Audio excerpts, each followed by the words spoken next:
Hi, everyone.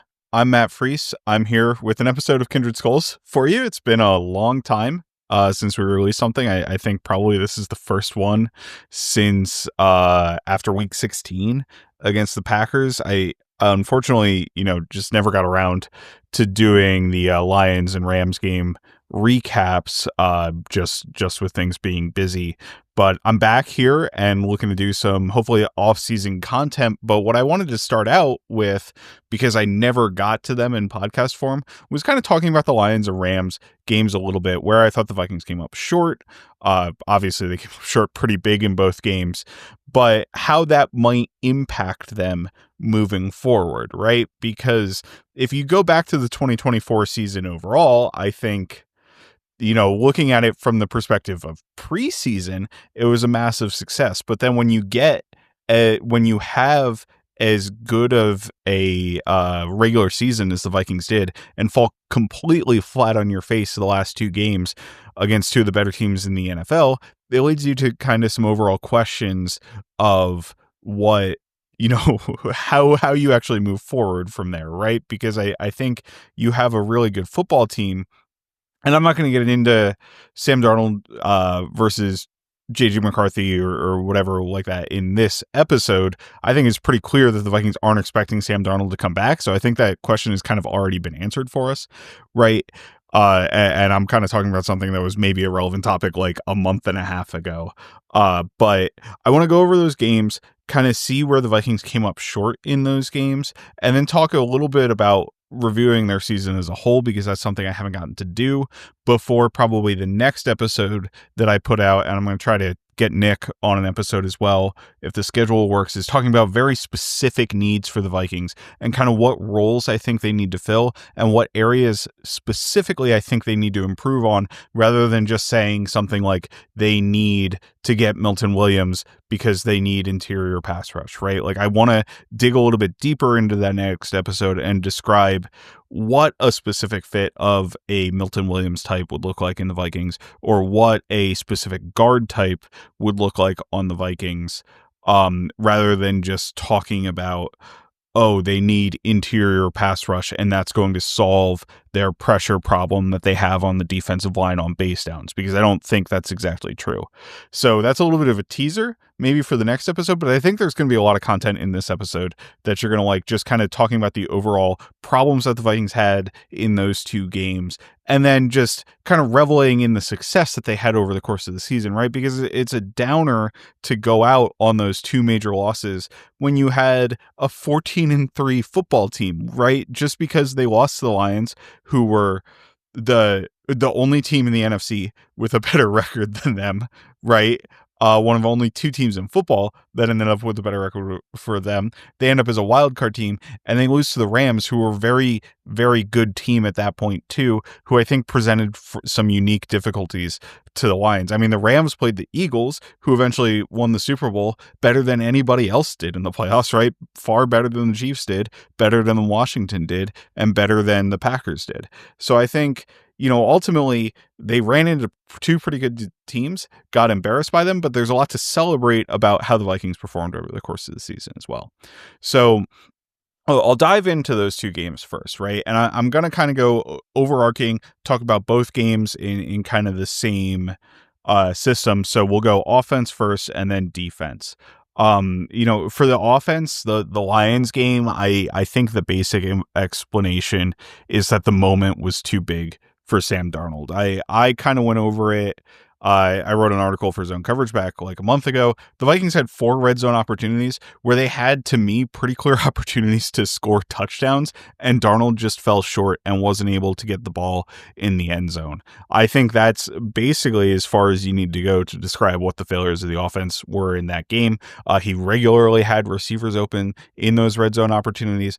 Obviously, they were consistently getting into the red zone. That's how you have 4 early red zone opportunities. So, they were moving the ball in between the 20s and that sort of thing, which is what you should have expected against a Lions defense that was completely demolished by injury, right? And it's what ended up costing them in the next round, where the Commanders kind of ran all over them and they scored all over them. And then the Lions offense wasn't able to keep up because they made a ton of mistakes as well in that game, right? So at the end of the day, To me, that game falls on the shoulders of Sam Darnold. And I don't want to be like, oh, that means that Sam Darnold can't be a quality starting quarterback in the NFL, right? As part of that, I think what really ended up happening there is Sam Darnold had a magical season, let's call it, right? He obviously outperformed what he had done at any point prior to this in his career in this season. And he fell short a little bit, right? There's still some of the old blemishes in there. And I think really what it is it's probably going to be a progression for him if he's able to get into another good situation where he works through those blemishes and he works through those bad games and eventually helps eliminate them over time. But I just don't think that that's something that's really going to come to fruition on the Vikings specifically, right? So that leads to a whole bunch of other questions that aren't really within the scope of this podcast right now. But the long and the short of the Vikings' offensive issues against the Lions was that Sam Darnold did not play all that well. Now, the Lions blitzed a ton, right? There was some offensive line weakness in that game as well. And I'm going to get to that in a little bit. But I think the Rams game is more of was more of like a total offensive failure to me, where the Vikings just got out schemed on the offensive side of the ball by Chris Shula and the Rams defense in a lot of cases there. And they got outplayed, particularly up front against the Rams' very violent and very active defensive line. So if you flip it over to the Rams game for Darnold, like I think, and obviously that's the game he took 9 sacks, right? And we talk about sacks as generally a quarterback stat, right? I basically tried to do this most of the year, go through split what I thought was on Darnold and what I thought was on the offensive line. And I would say generally over the course of the year, Darnold had responsibility for a fair number of the sacks, right? Like it was 50+% of the sacks where he had opportunities to get the ball out or was holding onto the ball for a long time, which is part of a feature of the Vikings offense. They want to throw the ball deep generally. But because he was doing that, it led to the offensive line not being able to hold up.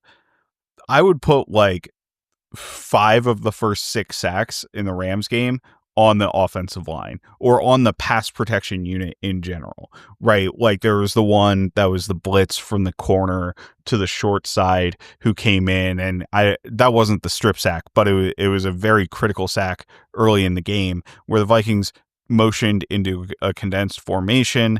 The Rams sent that corner from, a pretty short location. The Vikings had no correct answer from the protection plan to block those guys, so Darnold was just dead to rights in the backfield. Right, there are examples of, there was one where Jared Verse just ran through Brian O'Neill's face, and he did that a couple times very early in the game.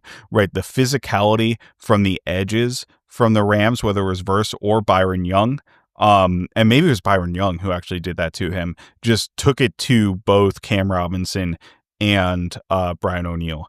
You had Cam Robinson and Blake Brandel do an absolutely awful job responding to stunts, and I really think that was a weak point to them late in the game. Luke Braun on Locked On Vikings has talked a lot about how the angle that Cam Robinson set at really didn't align with the angle that Blake Brandel was setting at on the offensive line or the rest of the offensive line that caused major issues when you're trying to pass protect as a unit.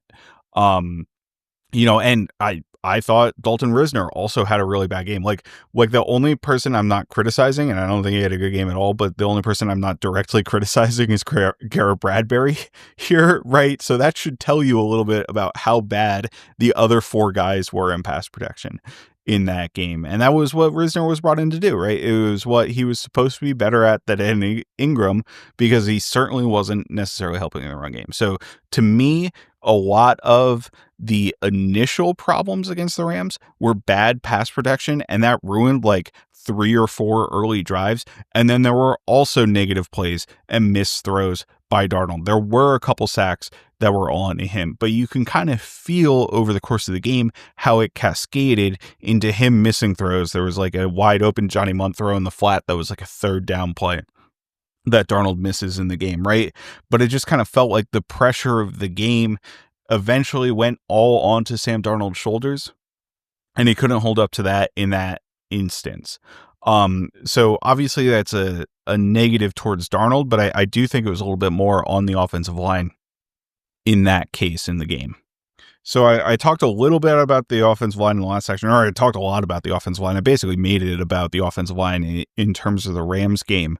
And I think that also extended to run blocking in the game as well. There was a lot of heat directly after the game for the Vikings continuing to run the ball, but you have to understand that when you can't pass protect, like, it's really hard to continue to drop back and throw the ball 40, 50 times in a game, when Sam Darnold's getting killed, right? Like, there was a certain point where you just kind of want to get out of there. And even though it's a playoff game, right, it's do or die, you should probably try to fight until the last little bit.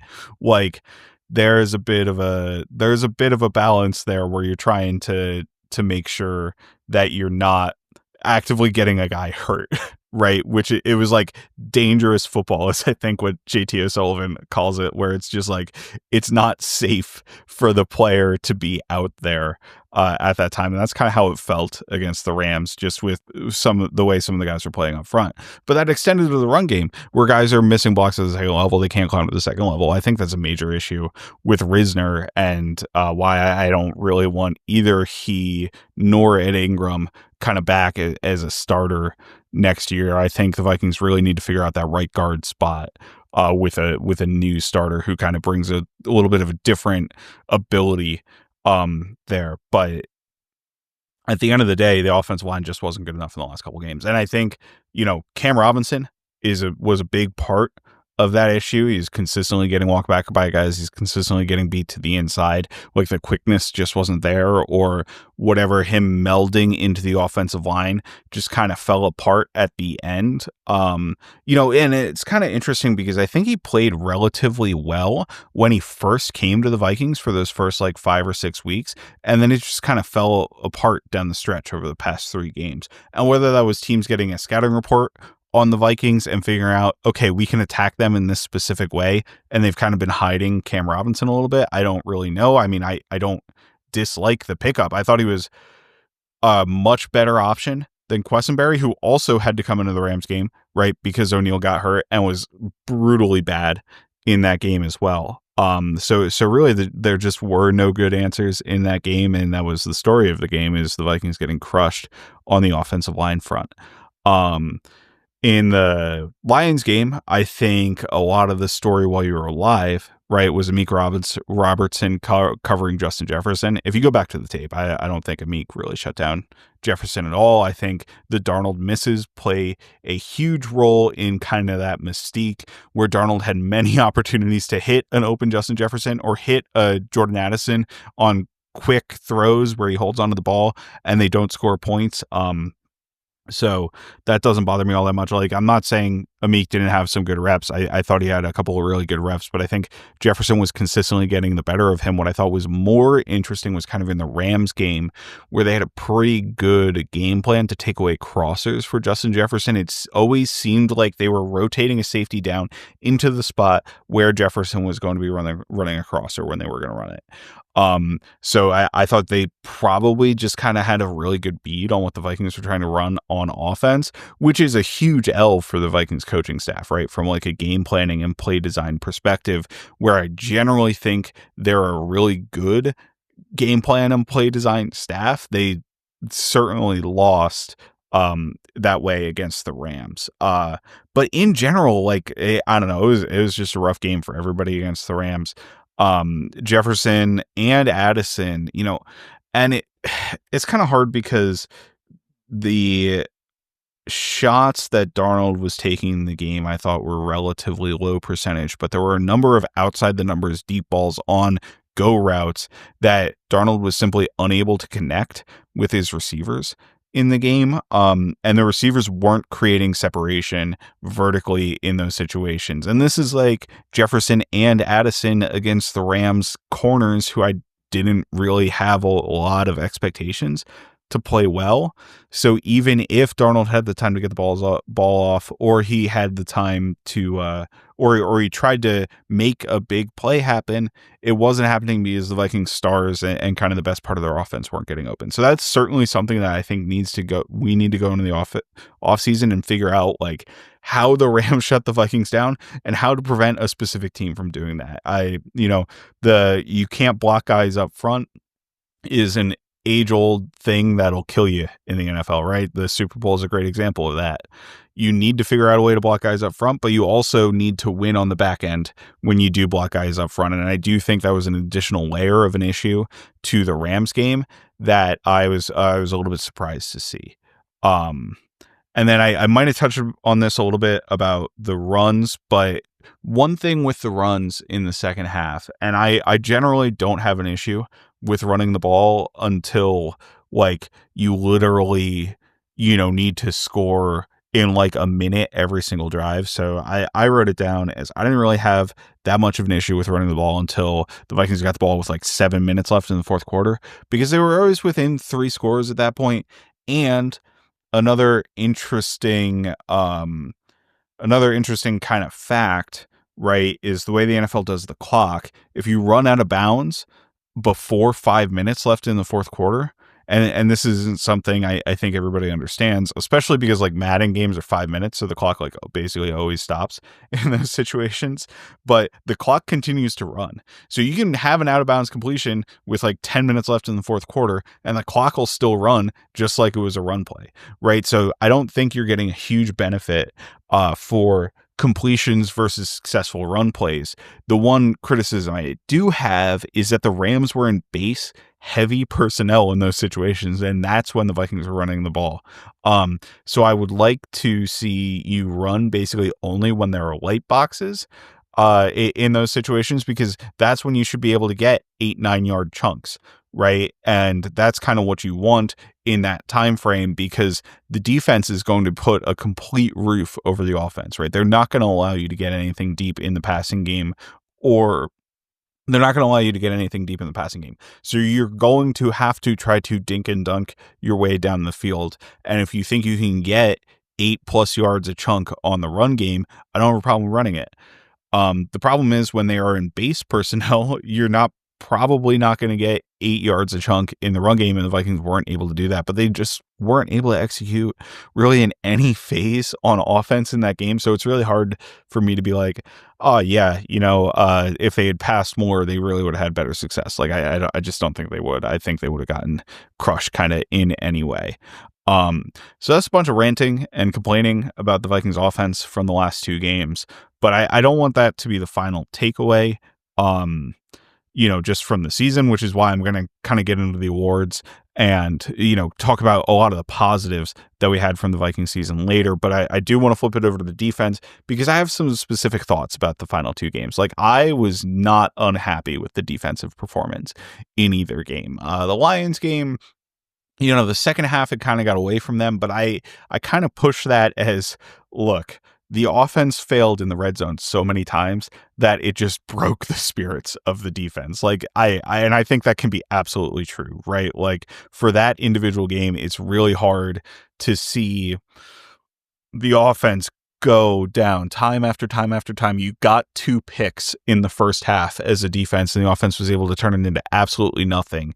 And then it's kind of been a back and forth heavyweight battle against one of the best offenses in the NFL.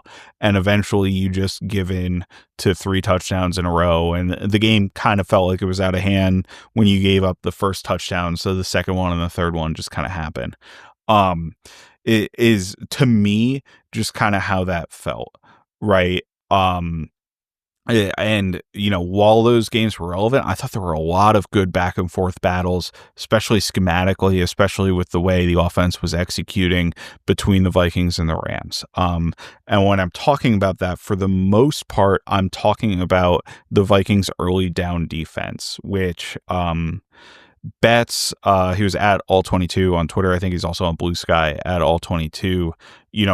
Had something that was kind of enlightening to me, right, in the middle of the season. And he knows a lot more about ball than I do, so it's kind of one of those things where I listen when he says things. But he talked about how the Vikings' early down defense is kind of designed to specifically take away the meta of the NFL, which is, run the ball, play action on early down. So the Vikings will rush 6 or 5 and run zone coverages behind it. Um, and essentially the thought process is, okay, we're loading up against the run, right? We're rushing 6 guys and it's functionally a run blitz.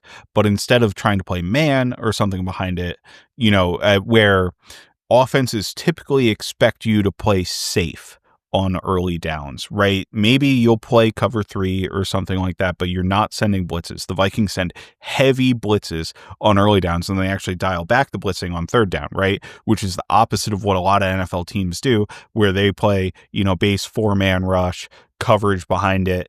And then on third down is when they crank up the funky stuff if they end up doing that. The Vikings flip that on their head by just rushing on early downs, kind of condensing what the offense can do as a passing game, because you have to keep additional guys in to protect against that, or you're tying up the running back in play action with a blocker as a tight end there kind of gets tied up in play action as well.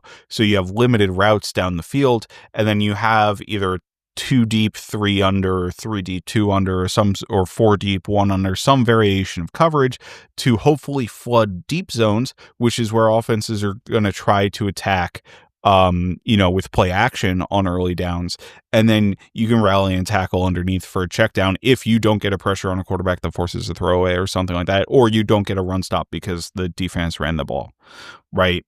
The Lions over the last 2 years have been the team that attacks this the best in the NFL. That was pretty obvious last year when they hung a bunch of points on the Vikings, and it was obvious in the first game as well. And I thought early in the Lions game, they did a okay job. There were a couple downfield plays. I think one was to Laporta, one was to Amon-Ra St. Brown, where they got hits on those early down plays. But the Jared Goff interceptions also came off of those situations. You had the Josh Metellus getting the pressure on second and long that tipped it up. That was, I think it was Ivan Pace picked the ball off. I can't remember exactly who picked the ball off. Wish he would have returned it for a touchdown in that scenario, but it didn't end up happening.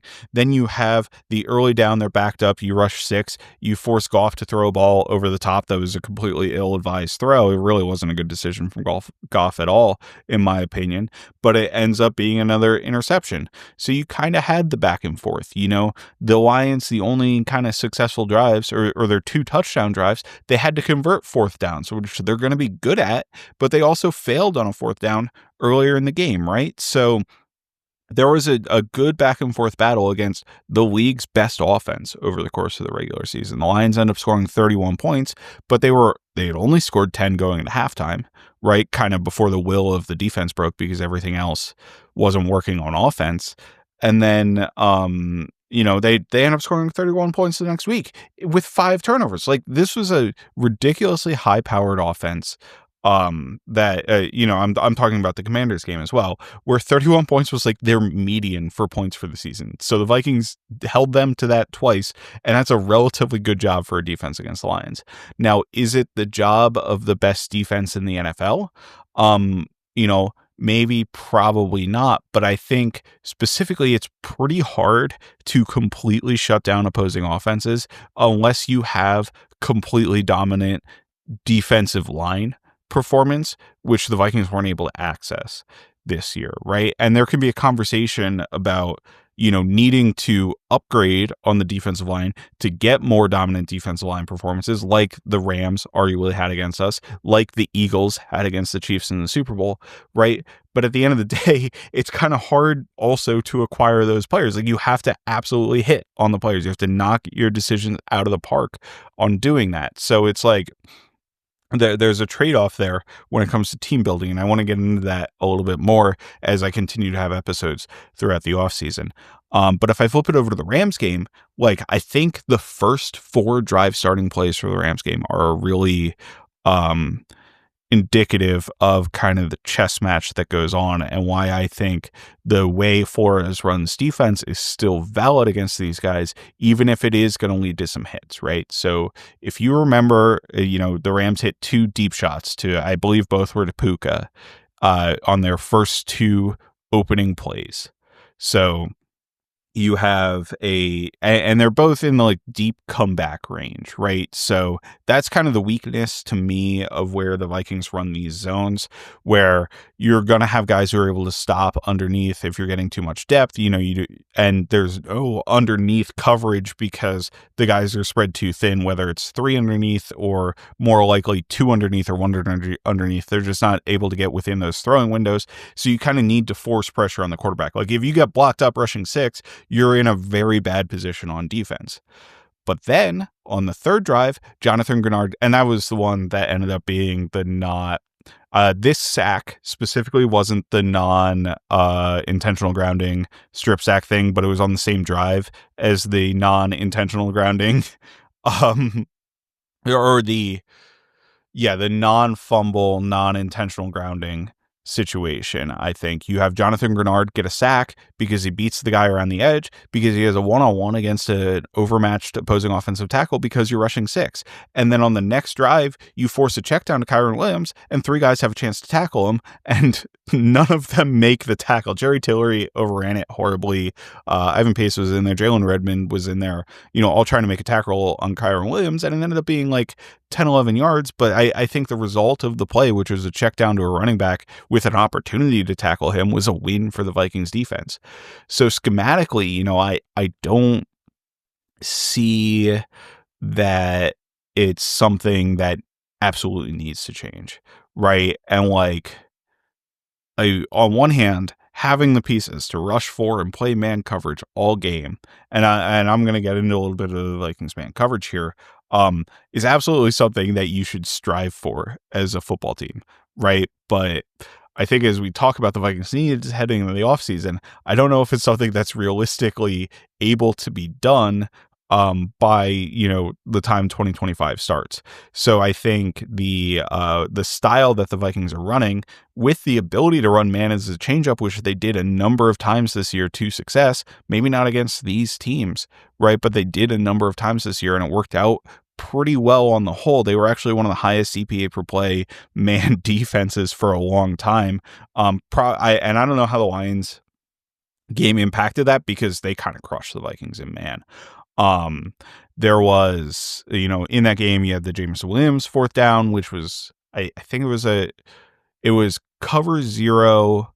No, the JMO one was cover 0, but they kind of checked to cover 0 late after initially showing man coverage, and the Lions motioned into something that the Vikings defense thought was going to beat it, right? So there's a pretty interesting chess match going on there. But Laporta was able to beat Metellus in man a couple times. Amon-Ra St. Brown was able to beat Byron Murphy in man a couple times. So there were just some losses that happened in that game to me from a man coverage perspective that really hurt the Vikings' ability. And to be honest, that wasn't something I was expecting the Rams to be able to do going into the game. So I want to credit them for, kind of outperforming my expectations there a little bit. But at the end of the day, that's kind of a player personnel issue, right? Which we can get into when we're talking about player needs. Like, I don't think that the Vikings corners, and when it comes to man coverage, right, it's Metellus is kind of a hybrid safety role. Oh, there were a couple plays where Cashman got beat in man coverage, right? There was a Rams play to the tight end up the seam where he makes I don't even think it was Higbee. I think it was the other one, the Colby Parkinson, where he makes a ridiculous extended leaping catch in man coverage against Blake Cashman, where Cashman, I thought, was a pretty good coverage, right? It's just hard. And there may have been a Gibbs 3rd down conversion against Cashman where Cashman, stuck with him across the formation, had an opportunity to make the tackle and just couldn't make it. And that's a guy who I think is a really good football player, and I'm going to talk about him a little bit later, who just, got a little bit unlucky, right? It's like kind of like another guy's get paid to moment, which is why I'm not like overly concerned about structural failures on the defense. Like, I think if the Vikings were able to run back the defense that they had last year and make improvements to their overall offense performance, particularly their offensive line, I think they have very legitimate shots in both of those games. And it's just that the Darnold fell short in the one, and the offensive line completely fell apart in the second one. And otherwise, those are very close, like one-score games that are coming down to the last minute against two of the best teams in the NFL, right? So I don't think you can feel too bad about that from the defensive side of the ball. One other note I wanted to have, and this isn't all that fair to him, right? Because I think he's a really good player, but Jahmyr Gibbs completely breaks Cam Bynum's brain. He just cannot take it feels like a good angle against Gibbs.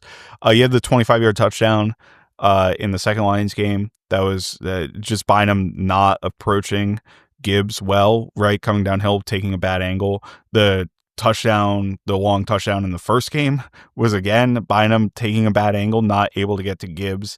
So that dude is ridiculous. Like his speed is a crazy bonus for the Lions to have. And there was another long run late in the game where Bynum was completely out of position. So it's just kind of like I don't know, just credit to the Lions for having really good players, right? And that really was the run game, quote unquote, problem, I'll call it, for the Vikings, right? Was kind of those explosive plays against the Lions, because down to down, I thought they were pretty good and pretty consistent. And I think they're still a really good run defense. And then I just found kind of like an interesting wrinkle, I thought, from the Rams run game, which is that they were running same side gun runs a ton. And I don't know if this is something that just like the Rams do. But what I mean by a same side gun run is, when you have the quarterback in the shotgun, the running back is to one side of the quarterback, obviously, right? So typically when you hand the ball off to the running back, he's going across the quarterback when you're handing the ball off, right? You snap the ball to the quarterback, he steps back, he goes to hand to the running back, and the running back crosses the quarterback's face. So if he's offset to the right, the run is typically designed to the left. The Rams ran to the same side. So if Kyron Williams was offset to the right, which I think he was in a lot of these cases, the Rams ran to the right on that play, and they'd pull guys over and they'd make that side the strong side, basically, right? So the Vikings defense was kind of expecting, and if you're a defensive line, you see the running back, on one side of the quarterback, and you're trying to protect what's called the bubble, the B gap on the opposite side is typically how fronts are structured against shotgun runs. The Rams are kind of inverting that on their head, and that ended up leading to the long run that Kyron Williams had, that he fumbled on, that the Rams recovered, if you remember that. And it led to one or two other successful runs, but the Vikings actually shut it down pretty okay. It was kind of up and down, the Rams run game in that game. And I think that ultimately, the Vikings did an okay job in run defense in that game as well. Like, neither the Lions game nor the Rams game were perfect in terms of run defense. Neither game was perfect in terms of defense. But I do think the defense performed well enough, honestly, in both games for the team to win that game overall. It's just the offense wasn't up to snuff at all, and it turned into a blowout because of that, because the defense played fine against two really good football teams. Or even the defense, could argue, played well against two really good football teams, and it was just kind of a back and forth battle, while the offense just got absolutely demolished in both games. So that's kind of my overall thoughts from the final two games, but I want to flip it over to something I think is a little bit more fun, right, and more interesting, is just kind of reviewing the Vikings overall season, right? Because we need to, despite being disappointed at how the season ended and, having all these thoughts about what the Vikings need to do better in free agency, I think we should also celebrate a lot of fun that happened over the course of the season, right? They went on a 5-game winning streak to start the year. They went on a 9-game winning streak to basically end the year, right? Like, there were so many good times, so much fun, like dancing from Cam Bynum in the end zone, all that sort of stuff. So I want to get into that a little bit here, just by talking about all of some of the best Vikings players, right, from the season. So I'm going to start that out by talking about the awards that the Vikings won, right? And it starts at the top. I'll start with Kevin O'Connell winning Coach of the Year. I thought it was a pretty obvious choice. It certainly wasn't unanimous, right? Dan Campbell had a pretty significant amount of the vote. But I think if you look at preseason expectations versus actual results, the Vikings and Washington were the two teams that really overperformed the most. And the Vikings being a 14-win team, very in it until the 1 seed, until literally the last week of the season. And given that Coach of the Year is a regular season award, right? That's a very important caveat for all of these awards, is they all get voted on after week 18. None of the playoffs matter for any of this. Given that that's the case, I think O'Connell's obviously Coach of the Year. You just look at the job that, but I mean, and the obvious answer and the reason you want it is Sam Darnold's performance compared to expectations of Sam Darnold's performance, right? Which is absolutely incredible. I did not like the Sam Darnold signing. I did not think he would have been a valid option as kind of a stopgap, and I didn't really think it was a serious decision to kind of even want to start him for a handful of weeks instead of JJ McCarthy. I thought it was kind of going to be a situation where he was going to be very bad, and then you would have people calling for Sam Darnold getting benched, and lo and behold, like, he had an absolutely incredible season. He's a fringe top 10 quarterback, at least in terms of performance this season, right? Darnold got a couple MVP votes, which I think is a little ridiculous, but it's kind of indicative of how well Darnold played over the course of the season, and a lot of credit for that goes to Kevin O'Connell, obviously, who's known as a quarterback guy, right? And, I think there's probably guys lower down on the staff that also deserve a lot of credit for Sam Darnold's transformation, but just the overall play calling, the overall design, I think is really high level stuff. I think the number one thing for me with O'Connell is his third down bunch design, where he gets into and out of bunches and 3-man stacks and creates interesting manipulations on the defense on a consistent basis on third down. And I think it's been really successful. And this is like third and short, third and medium from the Vikings. You'll see them motion into and out of bunches, use a kind of a quick short motion, and then basically use the threat of Justin Jefferson to open up TJ Hawkinson underneath, open up Jalen Nailor on certain plays. When you see Jalen Nailor like catch a ball and then go for 10 yards after the catch, that's because TJ Hawkinson and Justin Jefferson and Jordan Addison have pulled the defense in about 5 different directions, and Nailor all of a sudden is the one who's open, right? So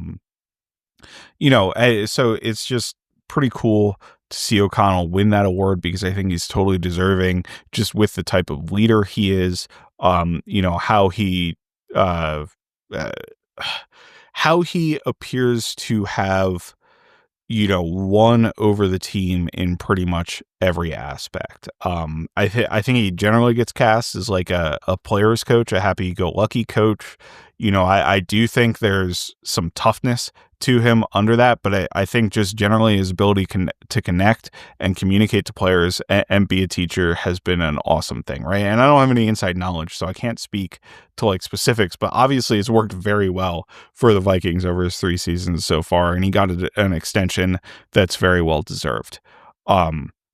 So if we flip it over to the most exciting and most important player on the Minnesota Vikings, it's obviously Justin Jefferson, right? Another first-team All-Pro season, a unanimous choice for first-team All-Pro with Ja'Marr Chase, who was also a unanimous choice. Obviously, Jefferson's also a Pro Bowler, but just for my money, the best receiver in the game. And Bengals fans, and if I were Bengals fans, I'm sure I would call Ja'Marr Chase the best receiver in the game. So it's like, it kind of depends on your flavor a little bit, but just his ability in to get open, separation, right, is number one. He's absolutely incredible at it. He is the single best route runner in the game to me. His ability to get off press coverage, his ability to stem his routes, his ability to come back to the football. I think, a couple of the most memorable plays for me from Justin Jefferson this season are, I think there was a fourth down? I don't know. It was a critical play against the Cardinals where he came back to the ball like 5 or 6 yards between 3 defenders and made a catch. Just absolutely ridiculous stuff. And then over the top, the 49ers 97-yard touchdown. How can you forget that? Right. Just an absolutely awesome play. Wins kind of everywhere on the field, primarily deep, right? But that's kind of what you want. I mean, I'm not going to complain about us not running a bunch of meshes or stuff to him. Deep crossers, vertical routes, just an awesome player. uh as a blocker as well. Like, he sticks his face in there. He is not maybe the best blocker in the world. It's not something the Vikings ask him to do time after time after time, right? But he is willing and tenacious when he does it. He's a selfless teammate, and I think that's what I love most about him is you can see the obvious selflessness that he plays with, and I think it's rubbed off on other guys because Jordan Addison had a renaissance isn't the right word, or maybe it is, right? But became a good blocker this year for a guy with a really small frame and, not a lot of size, and size being his biggest knock. Like, I thought Jordan Addison was really impressive as a blocker, and I would think that Justin Jefferson's willingness to do the dirty work is kind of what's rubbed off on Addison there. The other first team All-Pro for the Minnesota Vikings, there's one more, is Andrew DePaula, the long snapper. I don't know anything about long snapping. I just thought it would be neat to put him kind of second in the order here, right? As I kind of sorted this through. I can't remember the last time I felt like the Vikings had a bad snap, right? Or see a snap sail over somebody's head. I'm sure there are examples where he wasn't perfect, but another first team All-Pro, Pro Bowl for DePaula. So absolutely great season for him as well. It's cool that the Vikings have him, and he's still under contract. I think this coming year they signed him to like a 3 or 4 year deal, so it's just awesome to kind of have him around. And then I want to get to the two edge rushers, right, who I think are probably the other most impactful players on the team, until we get to Darnold here next. But Andrew Van Ginkel ended up as second team All-Pro. He also, made the Pro Bowl. Jonathan Grenard made the Pro Bowl. I would argue probably we should flip Grenard becoming second team All-Pro versus Van Ginkel. There's also a lot to talk about with Pro Bowl voting in terms of, like, it's kind of ridiculous how they delineate between second team and first team in terms of number of votes, because I think Blake Cashman or something, or maybe it was Byron Murphy, got as many votes as Van Ginkel, if not more votes than Van Ginkel, but didn't end up as second team just because of the nature of how the position shook out, right? But very phenomenal seasons from two, I think, pretty different players, despite the fact that they're both, listed as outside linebackers, play edge rusher. Grenard is a true menace as a pass rusher, right? Like, he's consistently beating offensive tackles up there with anybody in the league. And that's a really, except maybe Myles Garrett, right? But that's like a really important thing to have as a defense, which is why I would put him as second team All-Pro. He's also a phenomenal run defender, has great length, uses it to his advantage in run defense, is tenacious, can regularly defeat opposing blocks, doesn't get moved off of his spot. Van Ginkel is a little bit more of a finesse player, right? And, he has some awesome versatility, which is what makes him awesome. I don't think he wins as a pure pass rusher as much, even if he got almost the same number of sacks, or maybe the same number of sacks as Grenard did on the season. More of those were cleanup sacks to me. But that's still an important feature to have, and his versatility absolutely makes him insane, right? He had the 2 pick sixes this year and maybe another interception or close to like 2. It felt like what should have been 2 or 3 more interceptions on, throws on screens. Obviously the 1 pick 6 was on a screen against the Giants in week 1. And then the second one was against the Jets in week 5 when he was dropping off of a fake, or it was a cover 0 rep. It was just a tag pressure where he dropped right into the window. Rodgers was thrown into and took it to the house. Unfortunately, I wasn't able to catch the one against the Lions, right? That could have kind of shifted the entire complexion of that game. But, just a really, really awesome chess piece and versatile piece for the Vikings to have in this defense. He filled in an off-ball linebacker while Ivan Pace was out. He is a very fluid coverage athlete with the additional ability to rush the passer and kind of win on stunts and, have that influence in the passing game. In the run game, he can get moved a little bit, but he's also a tenacious defender. He's a really smart defender in terms of how he's taking on opponents. So really overall, just a great player for the Vikings. And it's kind of awesome that they were able to add both Van Ginkel and Grenard this offseason and get way more for the value than what they paid for them, right? Like the Vikings got, and this is no shade to Danielle Hunter, they got similar production from what Danielle Hunter was providing them and what Danielle Hunter was able to provide the Houston Texans. Like, I would put Grenard and Hunter as equivalent level of players, both this year, like comparing Grenard this year to Hunter last year, or 2024 Grenard to 2023 Hunter, or 2024 Grenard to 2024 Hunter, I think you're getting an equivalent level of player for $6 million a year cheaper, right? Which my whole point at the time is I would like to keep Danielle Hunter, because even though the price tag was higher, I thought we were going to get a higher level of play from Hunter than we would have. I don't think that's the case anymore. Like, I think Grenard is up to that level, which is an absolutely dominant force on the defensive line. And he's really the piece I think you build around when you're building out this defensive line moving forward. So going back to the offensive side of the ball, another Pro Bowler for the Vikings was Sam Darnold. Sam Darnold also third in Comeback Player of the Year voting, receiving votes for that award, despite the fact that the AP basically reminded everybody that the rules should be that Sam Darnold isn't eligible for the award. So that kind of tells you how good of a season, or how little, guys were paying attention. Joe Burrow ultimately wins the award. I would argue personally, right, that, barring a most improved quote unquote player award, which is really what Sam Darnold deserves, Comeback Player of the Year makes perfect sense for him, and maybe a little bit more sense than it does for Burrow. But obviously, it's kind of like a, what are the rules of awarding this award question, which is a little bit silly. But Darnold, absolutely deserving of a Pro Bowl season, in my opinion. Obviously, the thing with him is there was such legitimate improvement in terms of the way he played the quarterback position. His ability to anticipate throws down the field, his ability generally, I talked about the roughness the last couple weeks, but generally to make guys miss in the pocket, to extend plays with his legs, to have that scramble, to go with the aggressive downfield decision-making, accurate throwing of the football was an incredible combination for the Vikings this year. This was, on par.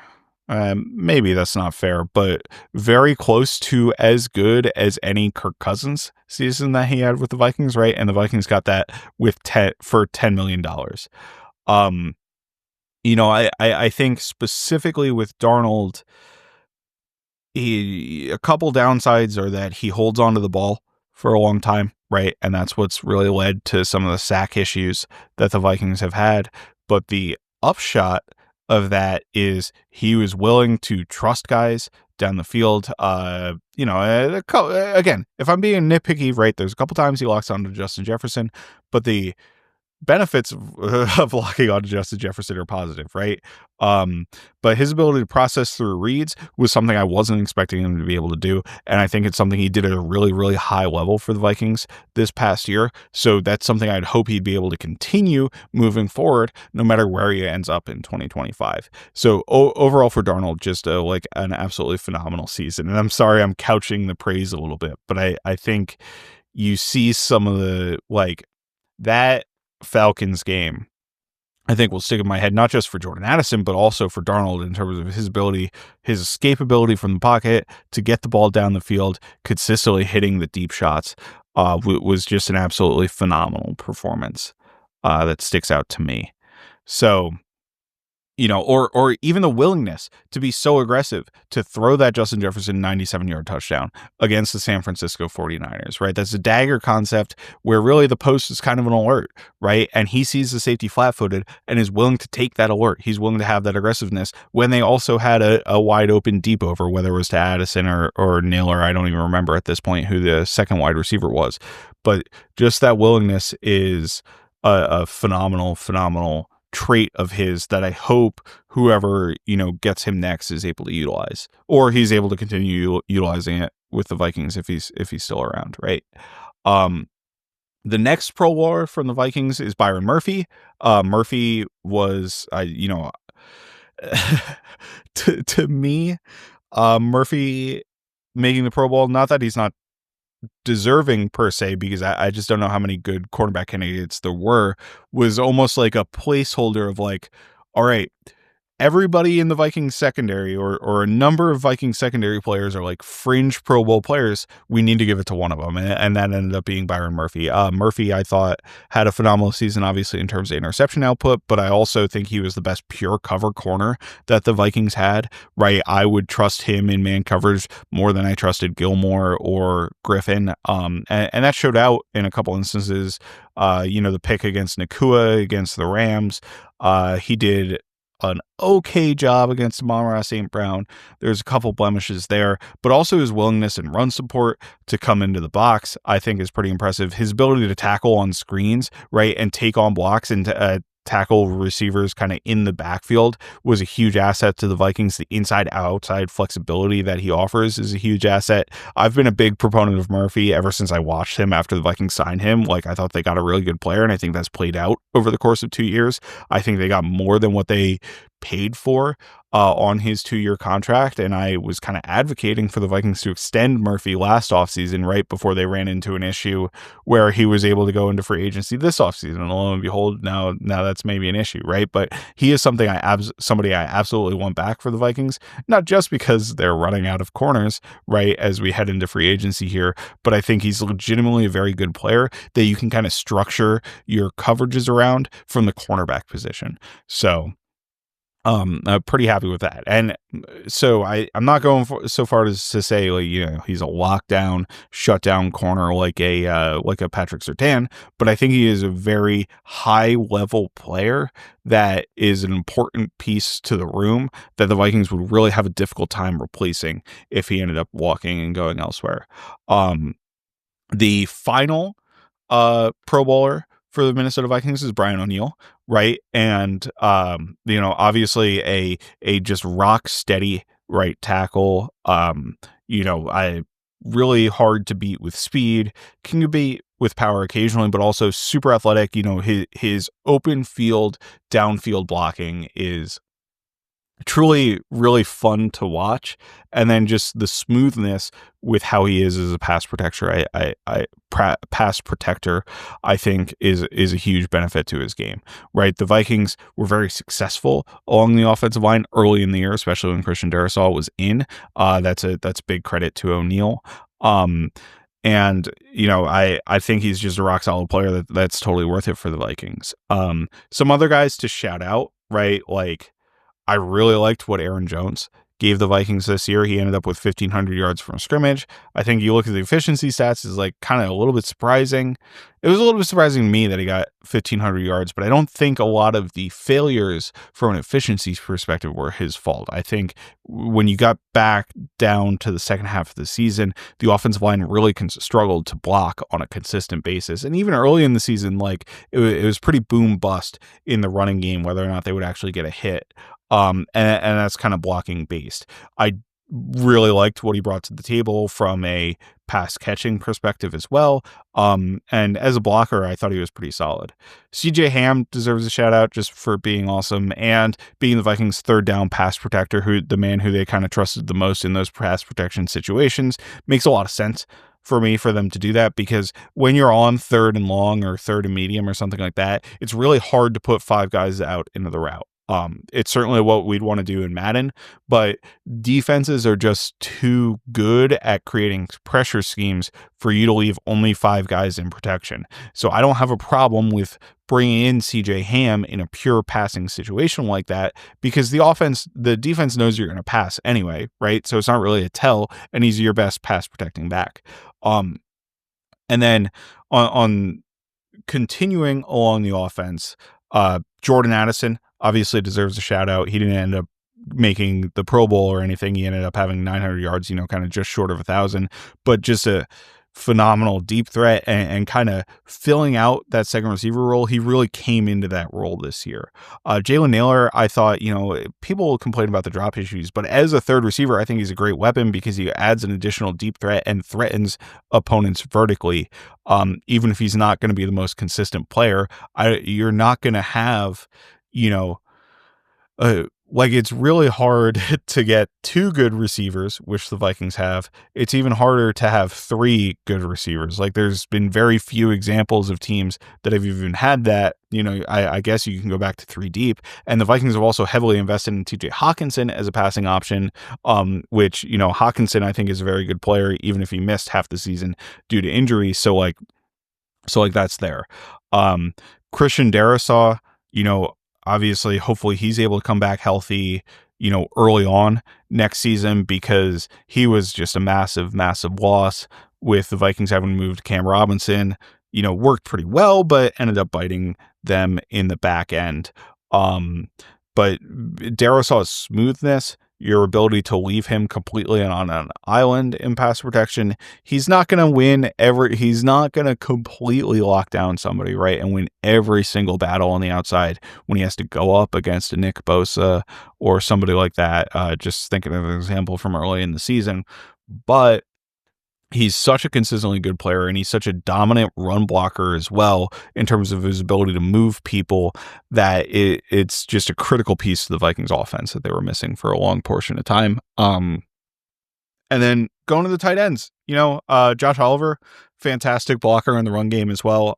Pretty important. And TJ Hawkinson, like I said, played pretty well coming back from injury. Like, he was a critical third down piece, especially in the Jags game.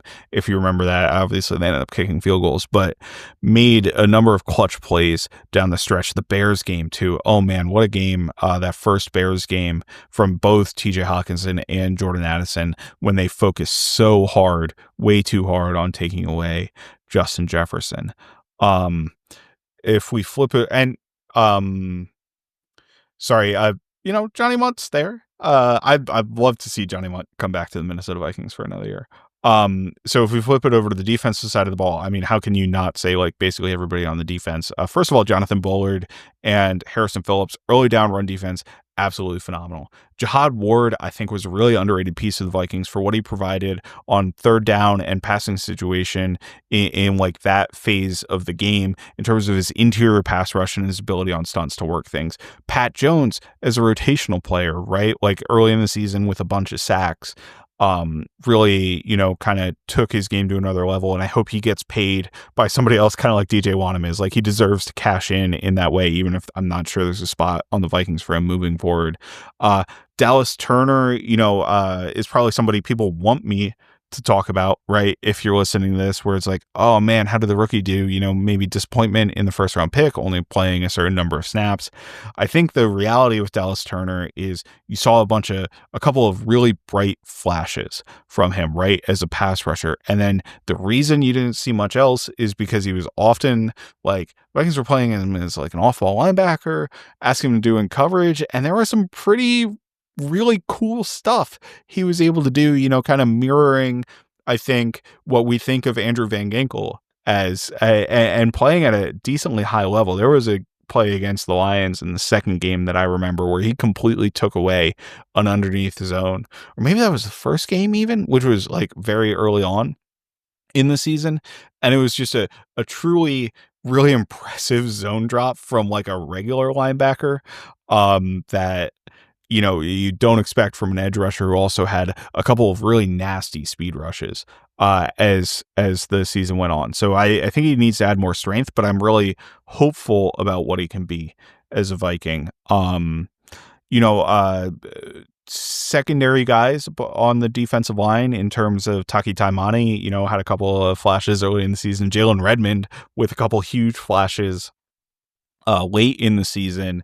Jerry Tillery was okay. Right. Like, there was one game where I thought he was really good. And I want to remember it to bring it up, but maybe it was the second Packers game, or maybe one of the Bears game. But just an interesting, not somebody who I necessarily expect back, but we got more from him than I thought we were going to over the course of this season. And then we go, like, off the ball, right? Ivan Pace. How can you not love Ivan Pace? Just coming forward, an absolute missile, playing his heart out. Even in the Rams game, getting a couple tackles for losses when the game felt like it was kind of completely out of hand and the offense was an absolute disaster. Still needs to work on coverage a little bit, but we'll hopefully get there one day with him. Blake Cashman, just a revelation in the middle of the defense. I thought maybe the most important player on the Vikings defense. I understand why he wasn't maybe a Pro Bowler, right? Because of the games that he missed, like 2 or 3 games that he missed. And then, it's kind of hard to identify like the engine of the Vikings defense. And I don't know what his counting stats looked like, right? So it's like a lot of times that legacy stuff gets voted on and it doesn't work all that well. So like it's probably pretty nitpicky to, complain about Cashman like barely missing out on Pro Bowls or something like that, just because it's like, it's hard to go through all of the guys in the league and be like, I don't watch other teams to the level that I watch the Vikings. So I thought he was certainly played at the level of a Pro Bowl type player. And it was just kind of an awesome addition. Looking forward to seeing him next year as well.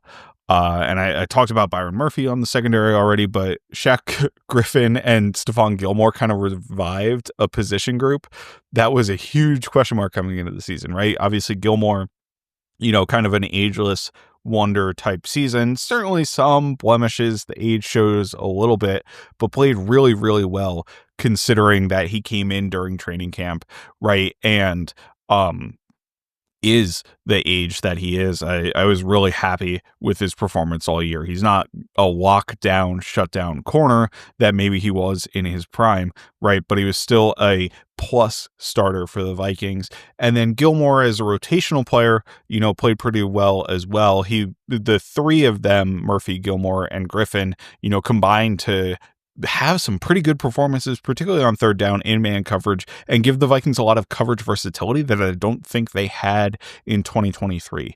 So I was really happy with that. And then, probably the strongest group overall, maybe edge rusher is the strongest group for the Vikings on defense, but it's the safety group, right? With Harrison Smith still playing at a high level, despite his age. Maybe he comes back for 2025. It would be really cool to see him if the Vikings were able to make that work. Or, if he rides off into the sunset and retires, totally deserved. I think he should be a Hall of Famer. I think probably his Hall of Fame case is a little bit more questionable than you may think offhand, just because unfortunately, like, he had a bunch of people stealing all of his accolades that he deserved over the course of his career. So, that's a bit of a question, but Cam Bynum is a deep safety, just a very solid player on the back end, a plus starter, maybe a fringe Pro Bowl type of player, although he might not have the impact that like maybe some of the best guys in the league at that position have. And then Josh Metellus, just as like a jack of all trades, do anything type of player. I don't think maybe he's an elite player at any specific thing, but his versatility is the key to who he is and his game. So just kind of wanted to go through almost all the guys there and talk about some of the really big positives. Obviously, the celebrations from Cam Bynum are ridiculous, ridiculously awesome, I should say, right? So really good stuff across the board, and a huge part of the reason I just kind of wanted to celebrate them for the Vikings 14-3 season, which was a ton of fun to watch and cover and all that stuff. So just some other news coming out of the Vikings. Assistant quarterbacks coach Grant Udinski got hired as offense coordinator with the Jaguars under Liam Cohen. Udinski had gotten a lot of credit for working with the quarterbacks, whether that's Sam Darnold or Josh Dobbs last year, or the backups in terms of Nick Mullins, Jaron Hall. All those guys got probably plus performances out of those. He combines right with Josh McCown as part of the Vikings quarterbacks coach. Chris O'Hara, who I think was a quarterbacks coach or something for the Vikings, also is a senior offensive assistant or whatever. I think you always have to shout out Keenan Cardell for his work with the receivers. Just another great season from the Vikings receivers. How much of that is like just Justin Jefferson, but really the progression of Jordan Addison, I think, was a huge story for the Vikings over the course of the year. On the offensive side of the ball, probably second to the Sam Darnold story, right? And then on the defense side of the ball, Durante Jones with the secondary, just getting Stephon Gilmore, who obviously had familiarity with Flores, And I've talked a ton about Brian Flores in this podcast. I think his unique style of defense is really kind of a game changer for the NFL. And part of the reason the Vikings defense was, I mean, the main reason the Vikings defense was so good, right? I talked about a bunch of different pieces. I don't think before the season anybody would have called this Vikings defense challenging for a top 5 unit, right? People probably didn't have them in the top 10 of the unit, right? They were like, they're going to do a funky stuff, but the personnel is still a little bit of an issue, especially in the secondary on the back end. And lo and behold, they're a top 3 defense in the NFL with a legitimate argument for the number 1 defense in the regular season. I think, once the playoffs play out, you see the Eagles probably deserve to be called the best defense. From this NFL season, but the Vikings right along there with the Broncos and Eagles from the regular season were one of the best defenses. Durante Jones, again, I started with him before I flipped over to Flores, deserves huge credit. And then Mike Pettin, I think, deserves a ton of credit as the outside linebackers coach, right? And kind of senior defensive assistant there, or he's assistant head coach or something like that is his job title. Just due to the performance of all of the guys, right? I talked about how awesome Pat Jones was. I talked about the impact that Jihad Ward had. I talked about Van Ginkel and Grenard, and probably some of those pass rush plans Pettin has a pretty decent impact in. So, he was kind of a guy, I think overall Vikings fans were a little bit skeptical of coming in just with his, kind of history and background and sort of thing. But I think in a role where he's not defensive coordinator and he's just kind of coaching ball and guys on the back end is a really positive thing for him. And I think he's had a really big positive impact for the Vikings as a coach. So kind of rapid fire towards the end there because I went over a lot of guys. I didn't touch on the special teamers. Will Reichard is somebody who, I was really impressed with at the beginning of the season. And then, had the injury issues and some misses towards the end of the season. But I think the prognosis should be positive, or the feeling on him should be positive moving forward. But realistically, that and Ryan Wright is like a league average punter. Like I thought he was pretty solid. And realistically, that's kind of everybody to go over. There's some depth guys. I didn't get a chance to shout out. Apologies to that. But I'm running over an hour here, so I kind of wanted to sorry, I kind of wanted to cut this off a little bit here so I don't overload you with just an hour plus of remembering some guys for the 2024 Minnesota Vikings, right? So with that, I think I'm going to wrap up the podcast, and you can find me, Matt Freese, at Fries Football on BlueSky. I pretty much just don't use Twitter anymore. You can find Nick, my co-host, at Nick Olson NFL on Twitter still. We're at Kindred Skulls on Twitter and BlueSky. That's where I put out links to the episodes. I should probably maybe do a little bit more promotion with the account, but I'm kind of lazy, so I don't. We're also available on Apple, Spotify, wherever you get your podcasts. You can find us on YouTube as well. So with that, Skull Vikings.